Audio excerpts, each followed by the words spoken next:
right then, this meeting is being recorded.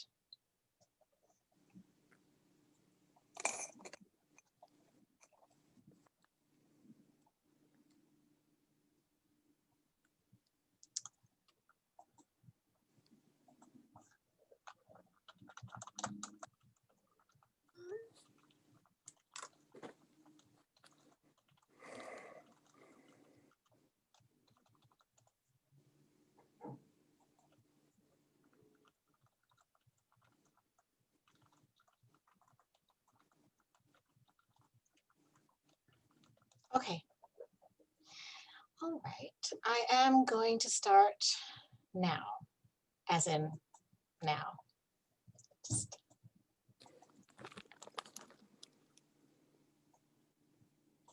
Okay. It is 4 o'clock, and you're tuned into the Toronto Jewish Film Society's Q&A for the Gender Lady. My name is Esther Arbeed, and I am the Director of Arts and Culture at the Miles Nadell JCC in downtown Toronto. We are delighted to have been able to share Dr. May Cohen's story with you and to have the opportunity to hear this panel about the Gender Lady. So today we are going to be trying to get Dr. May Cohen here, but she is having a little bit of difficulty joining. So we're trying to get her on the phone, and once we do, we will be talking with her, but only on the phone. So Dr. May Cohen is a remarkable trailblazer in the cause of gender equality and equity and women's health, and an inspiration to all of us, taking our convictions and putting them into action for the benefit of others. This is the second time the Toronto Jewish Film Society has shown this film and held a Q&A with Dr. Cohen. So we wanted to take this opportunity to make this pertinent to Dr. Cohen's many friends and colleagues who share with her her love of Yiddish and Jewish values and social activism, and to explore questions that you might have for Dr. Cohen and the panel about the film and about how growing up Jewish influences activism. Now we have a great panel today to introduce to you the fabulous Dr. May Cohen, if and when we can get her on the phone. The wonderful Sharon Hampson from Sharon, Lois Bram, who was featured in the film and is a close friend of May Cohen's. We're also joined by Saul Hermolin from the Yiddish Vinkl. So Saul is a valued member of the Toronto Jewish Film Society Programming Committee as well. I want to thank our co-sponsors, the Yiddish Vinkl, the Committee for Yiddish at UJA, and the Tannenbaum Center for Jewish Studies at U of T. Your help has really been great. Thank you for helping us get it together and to get the word out. And now I want to ask Saul Hermolin to read a land acknowledgement in Yiddish. Saul? Das heilige Land von welchem wir kommen sich zu neu ist ein Ort von menschlicher Aktivismus schon mehr wie 15.000 Jahre. Es ist die Schüssel mit ein Löffel Territory. Ein Abmach zwischen die Ashkenazi, Mississauga und Haudenosaunee, was hat sie verbunden, sich zu teilen mit der Territory und beschützen das Land. Weltliche und Völker, Europäer und neue Gekommene haben wir eingeladen in dem Abmach in Geist von Shalom, Freundschaft und Respekt. Toronto ist noch als der Heim von der Sache eingeborenen Völker von über Turtle-Insel. Und wir seien dankbar zu haben, die Gelegenheit zu prüfen, dem zu Mentrep auf sehr Territory. Und a schönen Dank zu Hannah Berman, die Übersetzer. Thank you. I would also like to mention that I'm also a member of the Committee for Yiddish, an organization, part of Federation that May's father helped to found. That's right. So just to remind everyone, you can ask questions through the chat at the bottom of your screen, and I will do my best to review the questions and share them with the panel.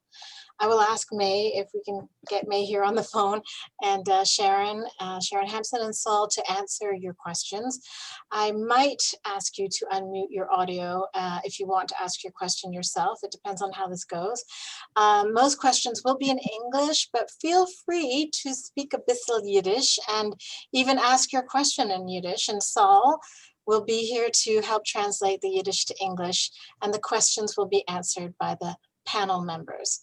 To submit your questions, please use the chat tab at the bottom of your screen on Zoom, and kindly share your name if you wish to direct your question to a particular panelist, and note that in your message too. And we'll do our best to answer as many as possible. So I think what I'm going to do now, I'm just going to check in and see how it's going with Dr. Cohen.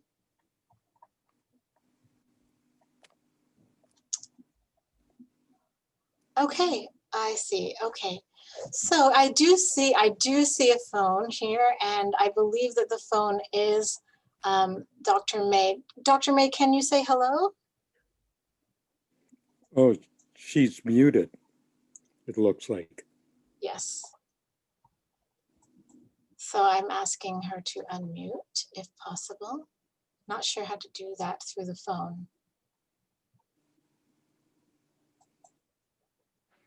Why don't we talk for a minute about a Yiddish background and Jewish values and how they can influence advocacy and social activism. That's how I'm going to open this.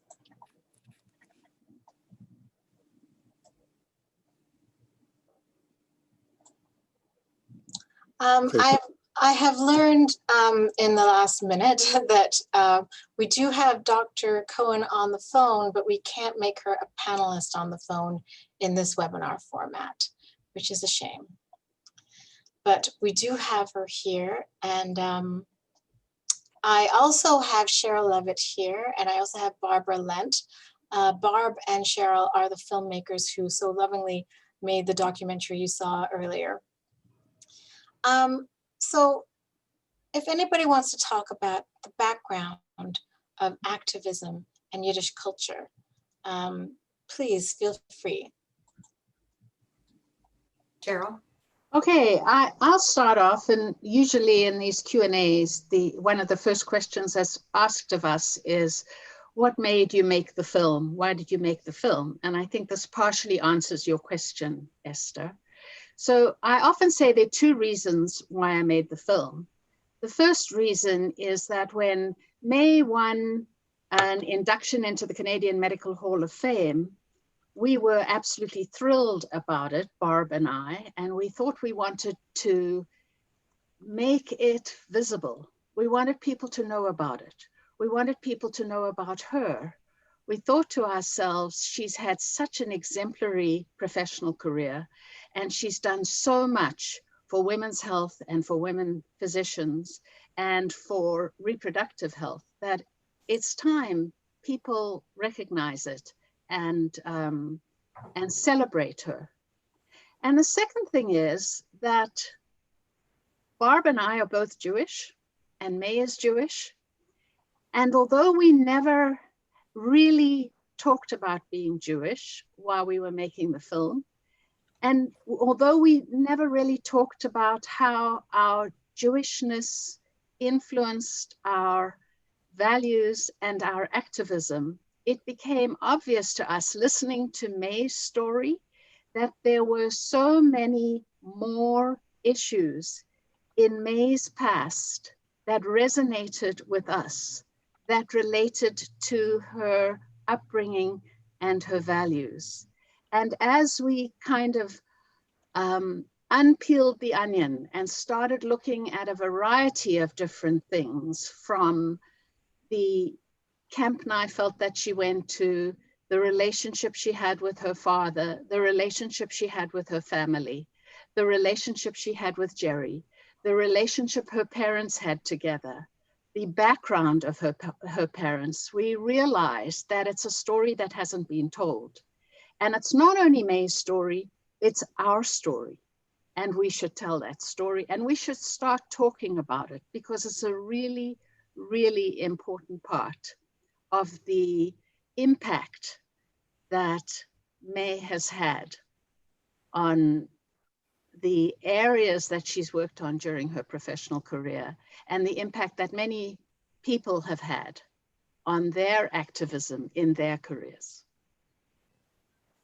It's funny, you know, I grew up with a similar background to May, different families, of course, and a different generation. But I spent much of my life at Camp Nijvelt and at the United Jewish People's Order, which was the organization that sponsored the camp. And I never thought, until you kind of raised this question, I hadn't thought, I mean, I consider myself something of an activist. You know, I have participated in, stood up for issues that I believe strongly in, but I hadn't thought of it in terms of, well, the way I think about my experience at Camp Nijvelt, for example, it was a community, and it was a left-wing community, and it was a community of people who spoke about issues and lived what they believed. And I didn't connect it, and it was a Jewish environment, and I never kind of put it all together. It's hard for me to separate, is the activism the Jewish part, or is it the left-wing life experience we had? And I guess it's all, my friend Esther, who's on this Q&A as well, she and I had a conversation about it last night, and we discussed the fact that we think it's kind of all rolled up together. You know, I feel personally grateful, as I'm sure May and Saul and people like us who grew up in that environment feel grateful, that we lived a life full of exposure to important issues, learning about taking a position, whether it was a popular position or not. If you believed in it, you had to stand up for it. And that gave us a very rich experience, and May personifies that. Yeah, I agree. It was all rolled in together growing up at the Winchevsky Shul, the UJPO, Camp Nijvelt. It taught us to question things. Yeah. Not to accept what somebody said, but to look into it and question it and make an opinion and stand up for your opinion and fight for what you think is right. And I think it's all rolled in together, being left-wing Jewish. It's all part of growing up. And the songs we sang, they were all about peace and justice and equality and hard work and the working people. And it's just the way we grew up, and it's the way we conduct our lives. I'm just going to interrupt this. This is really lovely. We're going to ask Dr. Cohen to hang up and to leave this call. And then our coordinator, who is Ian, would like to call May back and then have May on his speakerphone. Oh, excellent. We are so inventive here. It's amazing. We are all Ian. It's rocket science. What can I tell you? So May, if you can hear me, I'm going to ask if you could hang up, and then Ian will call you from his phone. I hope that this works.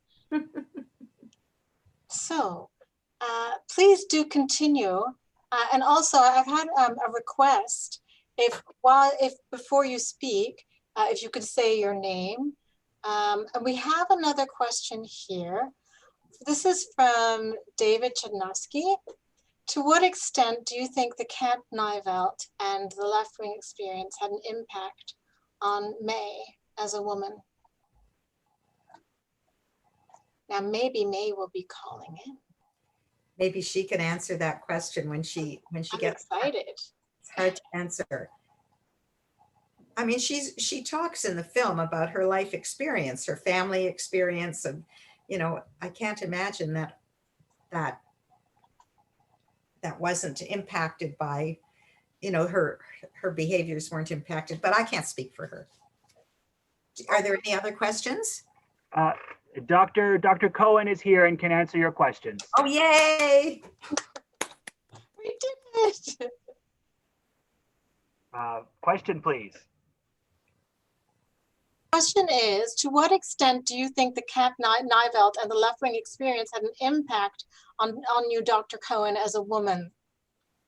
Anna, would you mind repeating the question? Because when I come from a bit of a distance, it's hard to hear them clearly. So would you mind repeating those questions? Not at all. Esther, could I have that question one more time?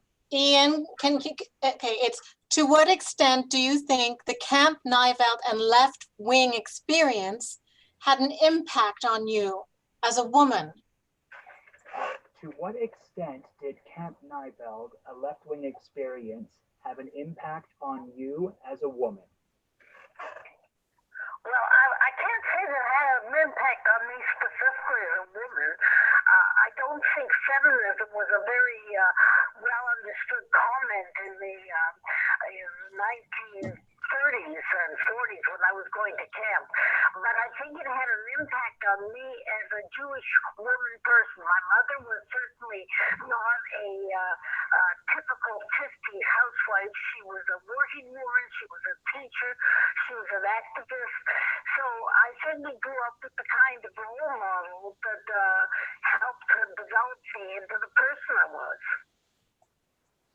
But Camp Nivelt was part of an overall experience with the EJPO, with the chess school, with all my friends. So I can't isolate that as a single influence.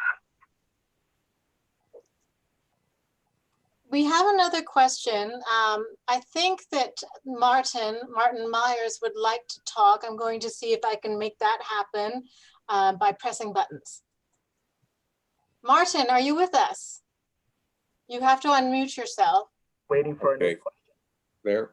There you go. Hello, Martin. What is your Hello. question? Well, May partly answered it. I'd like to expand that. I think that our backgrounds, having left-wing parents, being not basically agnostic Jews, and growing up in Toronto, she's a little bit more than 10 years ahead of me, but it was a similar generation, similar issues, that it made us different. And whether, in my own field, actually, I've written a book which should hopefully be published, supposed to be published once this pandemic is over, seeing things that other people don't see. And in my own career in medicine and research, I think allowed me to come up with ideas and see you could call it issues in a broader perspective that others didn't see, just simply because we were raised different and we weren't part of the general culture, the dominant culture of Canada in the 1950s. So I think that it certainly is true for women of that time, but also I think it was true to some extent to all of us, to men too. Yes. Thank you, Martin. Saul, go ahead, please. Yeah, I want to add something to David's question about how it affected May as a woman, the left wing. And after watching the film again and learning things, it affected me growing up in that situation. When May was in school, in medical school, she was the camp doctor, nurse, whatever. She wasn't a doctor yet at Camp Kinderland, which was part of Camp Nivelt, where like an overnight camp. And I thought nothing out of the ordinary of a woman being a doctor. It was normal. And I learned now, and May talks about it in the film, how there were very few women in her class. And the teacher would come in and say, "Good morning, gentlemen." like ignoring that they were women. But growing up in a left-wing socialist environment, it didn't, I never thought of it. It's great. Barb.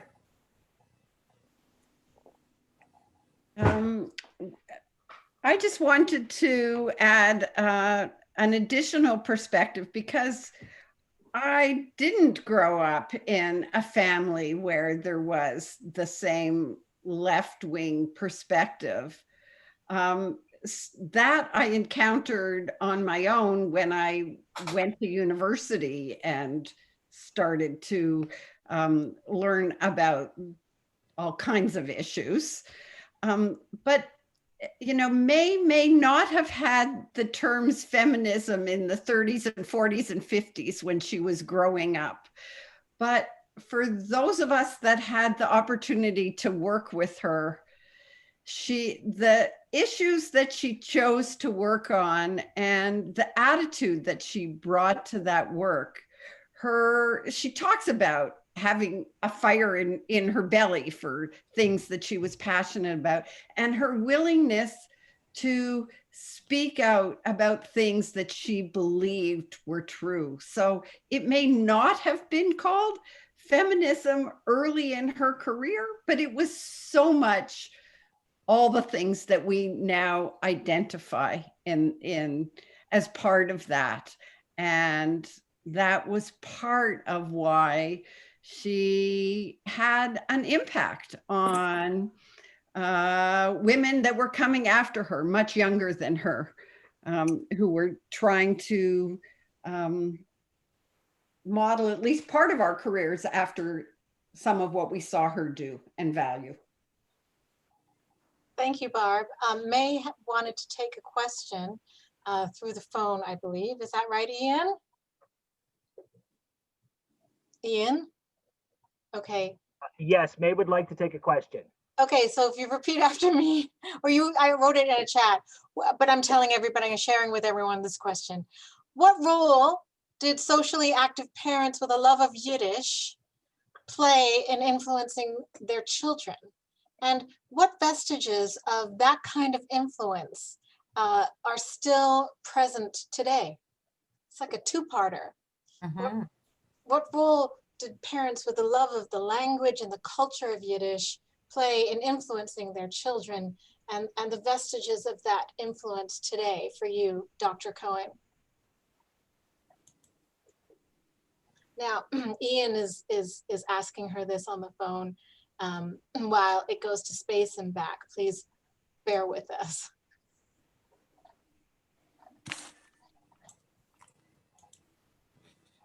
And somebody has asked the panelists to identify ourselves by name, I think. Okay, we can do that in the meantime. No, I don't mean now. I mean I presume they mean when we speak. Oh, when we speak. Okay. Yiddish by itself didn't play a role in my becoming a doctor. It was part of my overall development. I mean, the Yiddish that was practiced in our home and in our community and in our friends was a very progressive left-wing Yiddish. You know, not all Yiddish is so progressive, but that was part of me. And so the idea of the environment in which I grew up, which was certainly a Yiddish environment, but also an environment that believed in the equality of people and in all the other beliefs that we had, certainly shaped the way I approached medicine. And when I was a youngster, when I was a teenager, I was involved with Yiddish, with the UJPO and with camp and so on. But it took until I became a physician and finished with all the hardness and the difficulties of medical school, that I could begin to put into the way I believed in medicine should be practiced, that incorporated all that background. You see, you can't separate one factor from another. It all came together as a development. Amazing. There's a question now. Did somebody want to say that? Was someone else speaking? No, was that Ian? Ian, did you want to say anything? No. Okay. I do have a question here to Saul. Saul, if you could speak of the role that Sam played in the Yiddish committee. Oh, well, he was a founding member, but I joined later, where he was quite inactive. He wasn't. He was there, but he was inactive, and I was kind of on a subcommittee and didn't really attend meetings when he was on. Different but generations. Yeah, yeah. What is the Yiddish committee, and what is how long has it been there, and what's his role in that he's a founding member? What does that mean? Oh, it's been in existence probably for about 50 years. It's part of the Federation Committee for Yiddish that organizes lectures mostly in Yiddish or about Yiddish, runs classes, Yiddish classes that Sharon Power, who's watching this, is one of the teachers, runs a Yiddish theater group. David Gale, actor, award-winning actor, runs a theater group in Yiddish. And all these things are available through the Committee for Yiddish. Yeah, Sam was one of the organizers of it, started it up to promote Yiddish and keep Yiddish alive and have the culture alive. So I think May wants to join in, or wants to know what we're talking about here. May, if you can hear me, Ian, if you want to unmute, or maybe just ask if she wanted to comment on her father, Sam, and his role in the founding of the Committee for Yiddish, if May wanted to say anything about that. And if not, we do have another question ready to go. Oh, right. And Vivian Felsen said that she could answer live about that. Is that okay, everyone? Yes, let's do that. Vivian, you are with us now.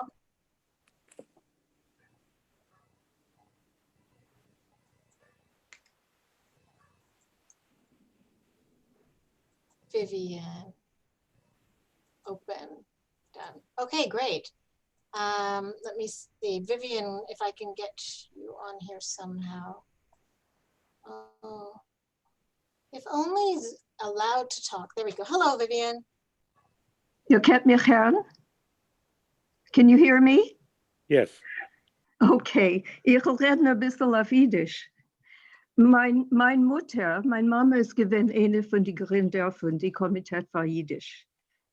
Und mit Sam Lifshitz und etliche andere Menschen von verschiedenen jiddischen Organisationen. Sie sind alle gewesen von verschiedenen Richtungen. Is everybody understanding me? I'm going to repeat what I just said in English. Thank you. My mother was one of the, Ann Glass was one of the Ann Medrish Glass was one of the founding members of the Committee for Yiddish. There was a Committee for Yiddish at the Canadian Jewish Congress in Montreal that had already been in existence, and they decided to start one here in Toronto in the 1960s. And the purpose was just to coordinate all the Yiddish activities of various organizations, because its members, there was Sam, who was part of the New Fraternal Jewish Association. There was there was Aaron Feiner, who was a Bundist, and so on. And so they used to coordinate various activities. Everything was in Yiddish. The meetings were in Yiddish. Yiddish was a living language at the time. I don't think they were worried about it disappearing. And but they wanted to make sure that they were coordinating all their activities.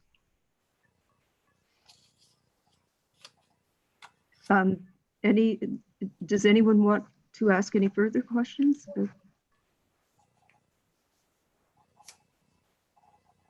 There's a question in the chat. Hello to Barb Lent from Howard Mednick. Howard is asking and wants to know if anybody would like to comment on how the issues regarding the state of Israel now relate to the old-time issues of Jewish activism, socialism, and Yiddish. That's a very complex and layered question. And by the way, Howard was a patient of Gerry, and his late wife was May's patient. This is Howard Mednick. Did anybody want to comment on that? No?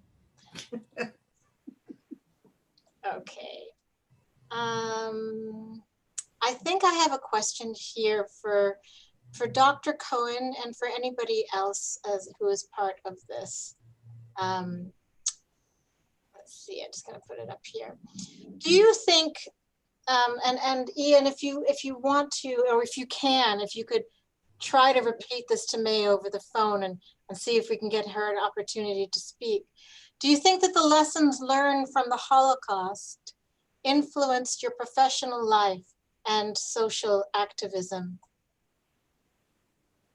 Well, it has several influences. First of all, right after the war, my father, in December 45, my father and Kaiser were sent by the Jewish Congress to Poland to see what was going on. Before he left, many people came to our house to give them names to look up. And when he came back home, and the people would come, he had a notebook, and with each page he would tear out and say, Nishta, Nishta, Nishta. And that was an experience that was seared in my mind, you know. Then we were in practice in Baptist Manor. Many of our patients were Holocaust survivors. In fact, in Baptist Manor, which is where we were practicing before we went to McMaster, there was the largest concentration of Holocaust survivors in any area in Canada. So we were constantly exposed to the effects that the Holocaust had on the terrible effects that the Holocaust had on the survivors and on their children as well. So in that way, it really has a great influence on my practice. Of course. Any panelists like to comment on that? Sharon, Saul? Well, May answered it that she was in Bathurst Manor, an isolated area where a lot of Holocaust survivors went and were kind of protected from the rest of the world. They had shopping and synagogues and everything was there. So yeah, there was a high concentration of Holocaust survivors living in that area. Are there any questions out there from the rest of the attendees? I see that Martin has his hand up, or is that from before? Let me see. Martin, did you have another question, or is this from before? No, that's before. My screen shows that my hand's down, but I guess it stayed up on your screen. I'm going to lower your hand. Thank you for that. Martin's family's cottage was next door to Gerry Cohen's parents' cottage and 2 doors away from my family's cottage. So we all grew up in a tight, lovely community. Right, Marty? Yes, and Saul babysat for me. Does anyone else? Oh, I do have a question. I see a question. Sorry. Cheryl, did you want to continue on that before we get to the next question? I just wanted to answer to make a comment about the issues about the Holocaust and how the Holocaust has influenced May's career, or my career for that matter. And I was born after the Holocaust, and often there is an assumption in our parents and historically that people born during the Holocaust or before the Holocaust somehow might have been more affected by the Holocaust than people born after the Holocaust.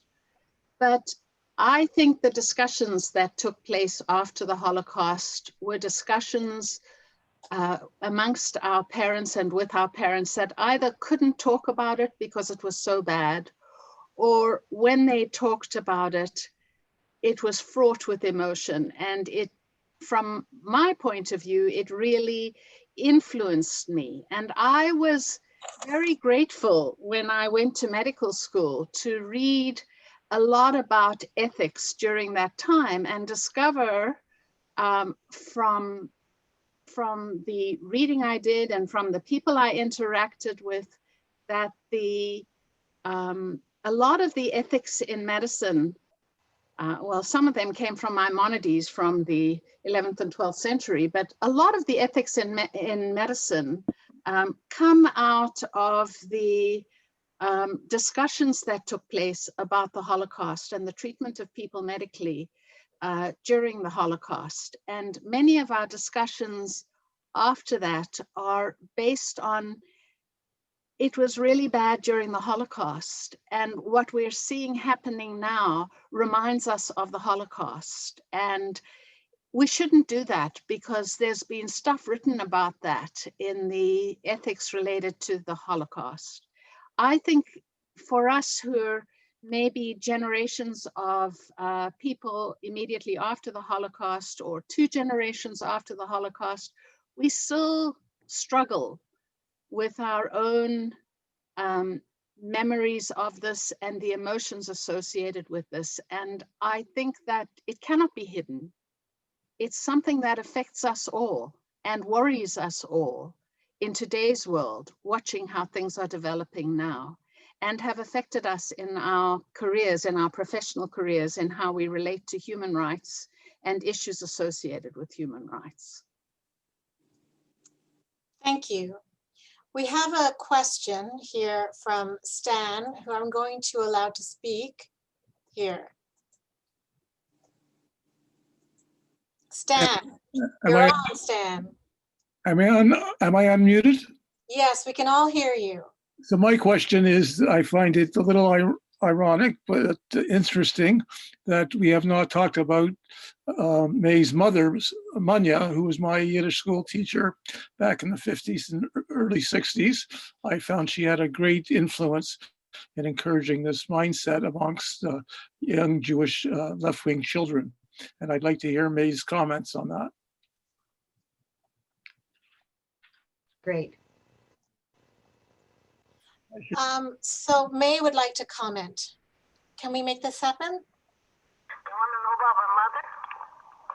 My mother was a wonderful person. She was very kind and very compassionate. And to this day, I meet people who remember her as a teacher. She, however, was a working woman, and she put up with a lot of hardship because my father, as a business, was doing much money, and my mother never had a home of luxuries. Money was very tight. But she was an activist. She was a very good teacher. She taught me a lot about Yiddish. She taught me a lot about how to relate to people. She also ran for the Board of Education at one point. I remember when she was running. The interesting thing about my mother was she was the kind of person who never gossiped. She was a very powerful influence on me. But I must say something about my father too, because he was not an easy man to live with. But I model myself on him, I'm sure. Those of you who knew him knew the kind of person he was. But he was an activist. He was a brave man. He was a public speaker, and until I was in my 30s, I didn't think I could ever publicly speak because he was so good at it. So he had a very powerful influence on development. Both of them did, because of their approach to social issues, if I can sum it up into Yiddish type. Yeah, I want to add that Manya was also my Yiddish teacher at the Winchevsky Shul. And when I would see her at a lecture, a concert, an exhibit, she was always so happy to see me and give me a hug. And it was great to see her. She was always happy, and she loved Yiddish. She loved the children she taught. It was nice to see her every now and then.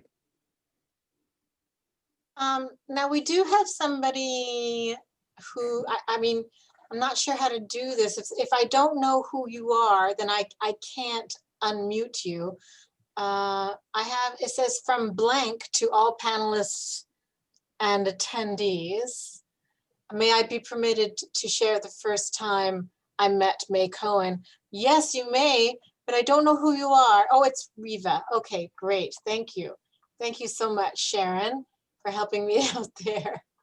Okay, let me see. Riva, allowed to talk. There you are. Please unmute if you can. Maybe I have to do it. She did it. Oh, excellent. Oh, and then back on again. Can you hear me now? Yes, we can hear you, Riva. Okay. I just want to tell you, I must have been about 12 years old, and I was waiting on the veranda, I believe it was on Borden Street, and we were going up to have my Yiddish class with Manya. And all of a sudden, a girl comes up with her bicycle and a bunch of books, and she brings her bicycle up on the porch, and she runs up the stairs, and we all said, "Oh, that's our teacher's daughter." And you know what? She's going to university. She's going to be a doctor. We were all in awe. That's how unusual it was for a girl at that age. And I'm in my 80s now, so you can imagine, like 70, 65 years ago, what girl, let alone be a Jewish girl, was going to university. And then I have to tell you another situation. Many years later, I have 7 children, but my third one was very sick, a new baby, and no doctor in Toronto could find out what was wrong. She screamed and cried and told me I was a nervous mother. I said, no, this is not my first child. There's something wrong. 3 doctors in Toronto looked at her, couldn't find anything. I was on vacation with her in Florida, 2 doctors in Florida. There's nothing wrong. I said, she's screaming. There's something wrong with her. One day it was so bad, I had her in the carriage. I lived in Bathurst Manor, and I'm walking along with this baby screaming, and I saw Dr. Gerry and May Cohen's office in a house.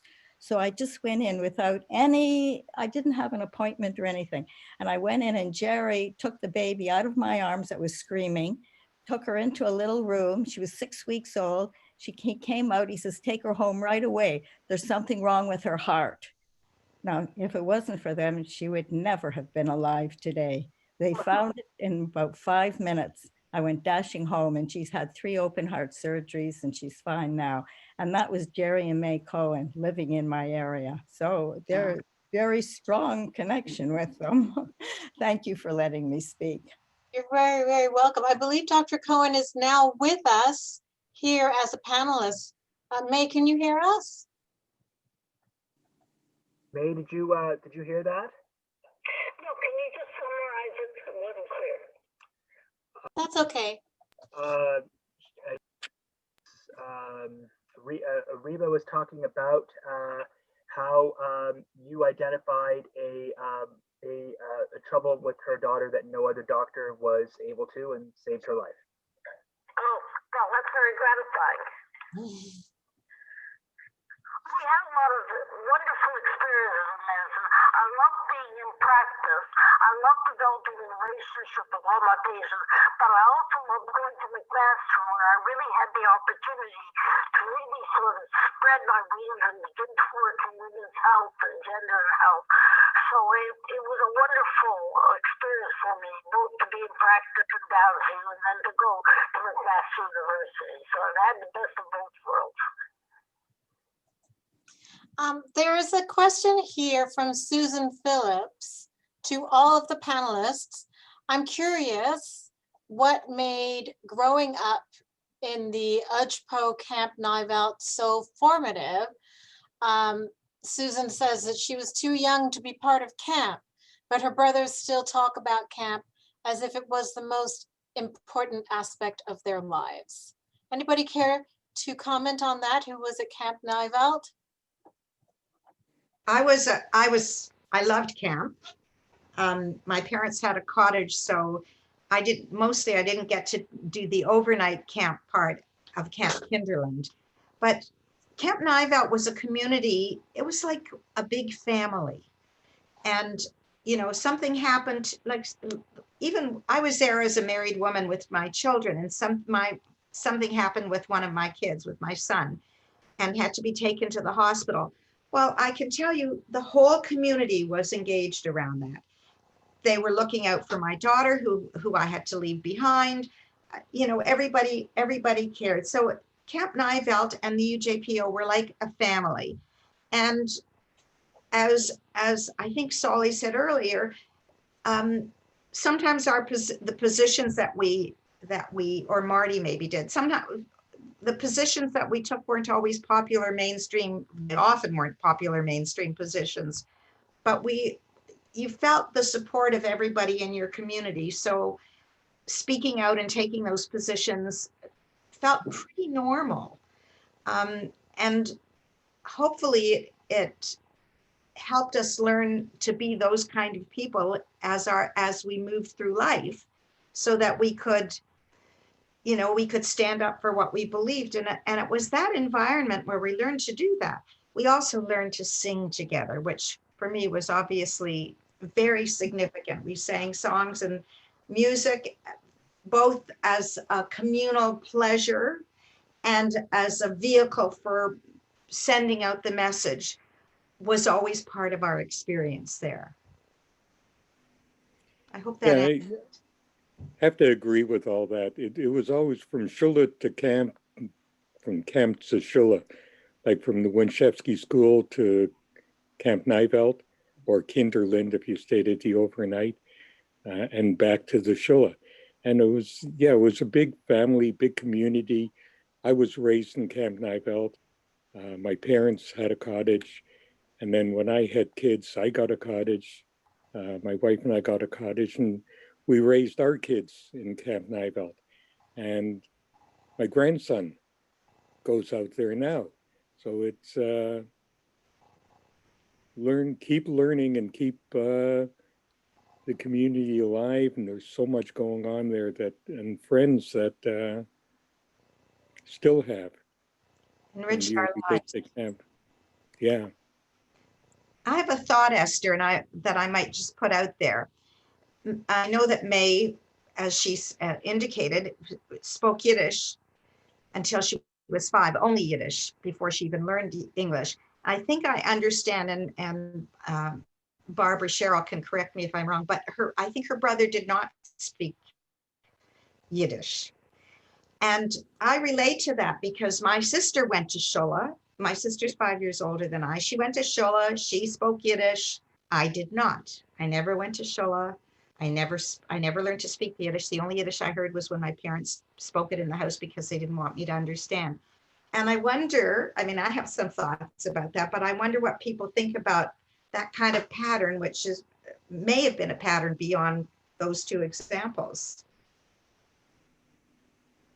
Anybody? Anyone from the attendees? Maybe May can answer that one.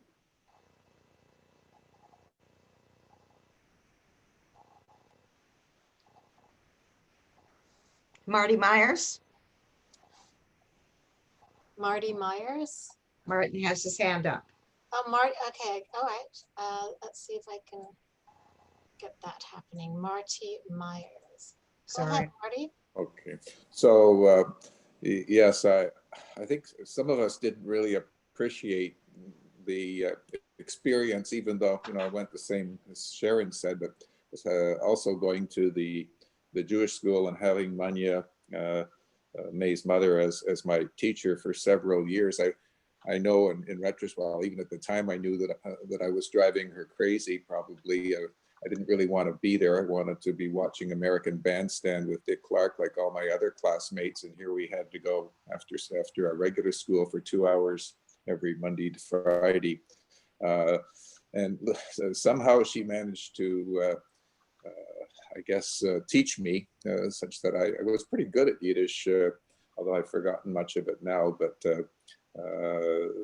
that she certainly was persistent, and I think she was very patient with me, and I think that rubbed off. Some of that rubbed off with May. May remember that in May and June of 1970, I spent 6 weeks in their practice. I had done my internship and then traveled for 5-6 months and came back, and I had 6 weeks before I started my residency, and they accepted me to help out in their family practice in Toronto. This is 1970, and it was an amazing experience. Both of them, probably maybe more May. I mean, we're so meticulous and just looking over my shoulder, making sure I did everything right on, well, it wouldn't be with every patient, but I was really quite nervous and in awe of them, and they cared so much about their patients that here I was supposed to be seeing them, but they made sure that I was doing my job, and that everybody was being well looked after. It was quite impressive. So I think I'm probably the only person on this call here who actually worked with them in the Toronto experience, and I could certainly see how this then carried on when they went to McMaster.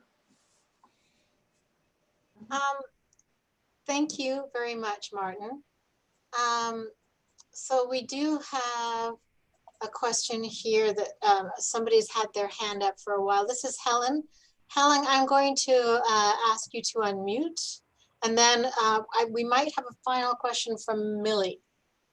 But Helen, can we hear you? Can you hear me now? We sure can. Okay, this is a follow through on Sharon's comment about the experience about Yiddish. And I had a similar experience where my older brother spoke Yiddish. Oh dear. We lost you. Oh, okay, hang on. Let's get you back. Unmute. There you go. Let's try that again, okay? Can you unmute yourself, please, Helen? Keep trying, it keeps flipping around. We can hear you, we can hear you. Okay, I was just saying that I had an older brother who both spoke and understood Yiddish, and an older sister who understood it, but only spoke a little. And by the time my younger brother and I came along, it was the secret language. So I have a few words and that's about it. And it makes me very sad that I missed out on something quite wonderful. Okay, thank you for commenting. Does anyone have anything for follow-up with that? Yeah, my family, I was the younger one, and I still went to Shul and learned Yiddish. Yeah, so my brother and I both got immersed, and my parents spoke Yiddish to us and English. Later on we answered in English and they spoke in Yiddish, but they had Polish to talk secrets. Okay, thank you for that. Now we have a question I see from Millie. Millie, I'm going to ask you if you'd like to speak. Oh, I have Helen. Okay, that's the wrong person. Sorry about this. Please bear with me. Okay, let's find Millie here. Millie, there you go. My question is that I wanted to know, you're talking about Camp Nivelt. Was it a camp such as a camp for children? Was it a community in the country? Did you stay overnight? Was it for families? Because you spoke about another section that was a children's camp. So could you explain what the setup, please? Okay, the camp started, I think it's over 75 years now. It was, some of the mothers didn't want their kids to spend the summer in the city. So they rented space east of the city to begin with, and they had a camp for children. And then after it kept growing and growing and too big for them to handle, and the United Jewish People's Order sort of took over the camp, and they ended up buying a piece of property, which is now part of Brampton, just east of, or just west of Highway 10 on south of Steeles, or north of Steeles, south of Highway 7, bought it from CN. And I heard from people when they first went out there, they had to rip down the signs that said no Jews or dogs allowed.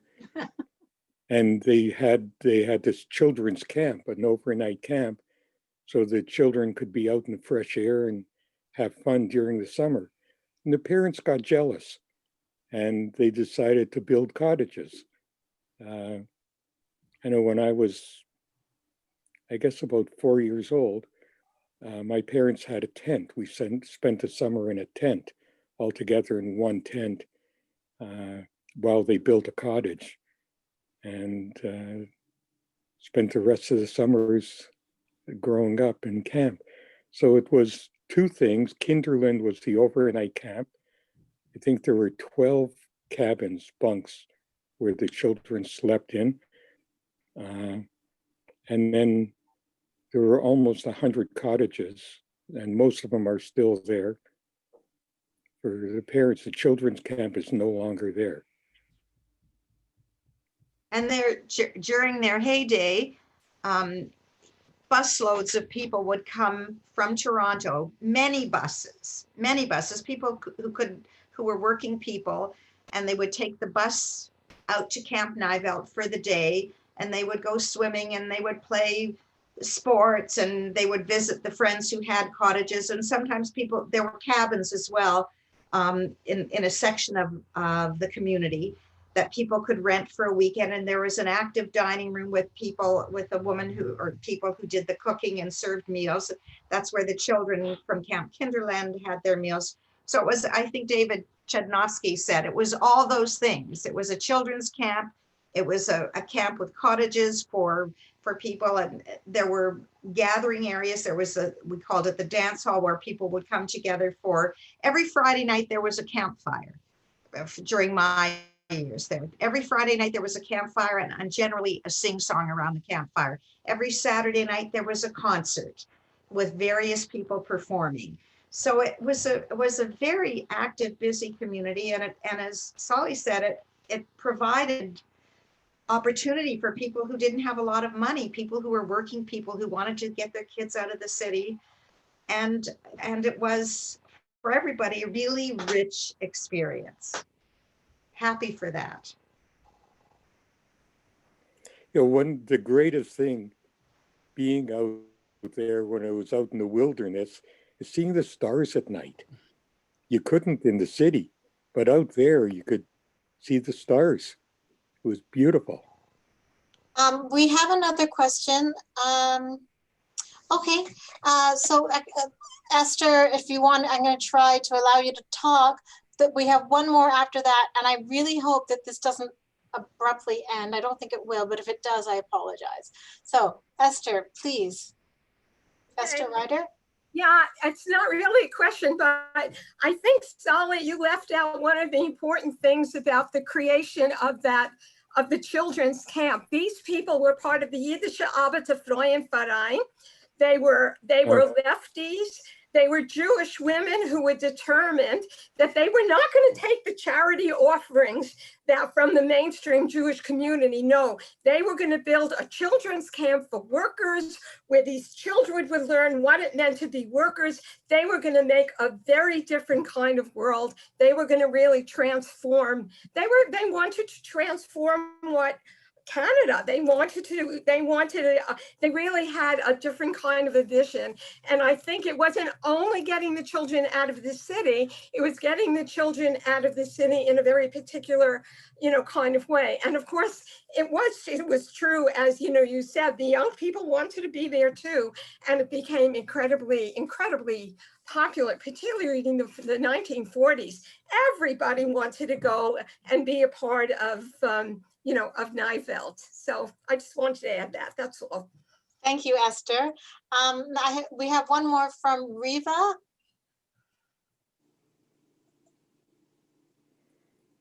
Okay, I was Rita. going to elaborate a little bit more on the Camp Nijvelt. We didn't go on a bus. When I was small, we had a bundle with a little package on an open truck.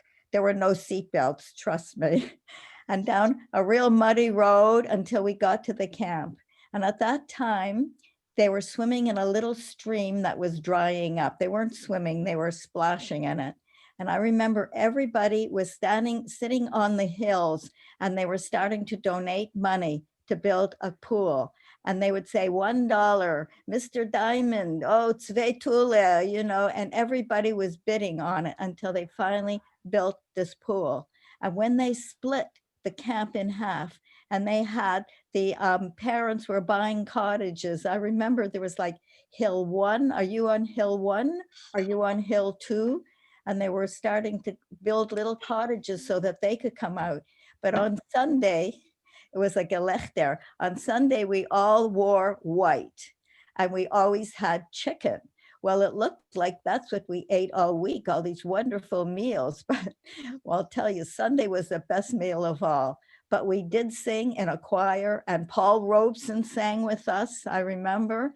And it was just the most wonderful time of my life as a child when I was going to Camp Nijvelt. I still remember the song that they used to sing. It would be a wonderful thing to have something like a Camp Nijvelt reminiscing. We did have that. We did have that when years back with Gerry Goodis. We all went out there. It would be wonderful to have some of us leftovers, I mean, that are still around. I would love to go back. I've actually gone out with a friend of mine and walked around there again, got all choked up. But it would be lovely to have some of us come back again, you know, meet there. Yeah. We'll all pile into Powell's truck and go out there again. Okay, everyone, we have reached the end of this event. Thank you, everyone, all of you, even though we can't see you, and to those of you who came and asked questions and who are with us here in this Zoom, thank you for showing up today. I really, really appreciate that. We all do. Thank you to our special guest, Dr. May Cohen. Dr. Cohen, I'm so sorry for the technical difficulties, and to the rest of us. Sometimes these things just get really glitchy. And to Sharon Hampson and Sol Hermolin for being here today. And of course, all of you. And thank you to Ian McNulty, who has run an incredibly wonderful, technical, difficult, but good event. We hope you all enjoyed learning about the fabulous Dr. Cohen, and we hope to connect with you all again soon. Thank you. And Esther, thank you very much for organizing this, Esther. This was terrific. And great leading, Esther. Thank you for your great leadership. All right, thank you. Bye-bye, everybody. Bye, everybody.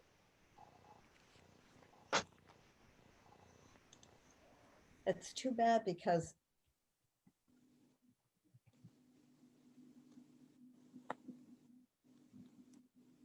Yes, that is goodbye. Okay, and thank you for your helping, and I'm so sorry. That's okay, Dr. Cohen. No worries at all. Thank you so much for being here with us today. I'm trying to get this computer fixed. Okay, thank you. Bye-bye. Bye-bye. That's too bad.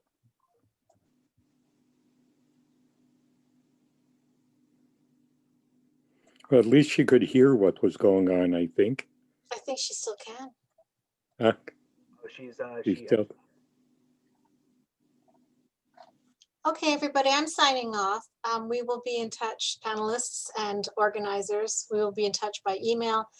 Thank you to UJA Committee for Yiddish, by the way, and to U of T, the Center for Jewish Studies, and to the Yiddish Vinkl. This is me signing off. Bye.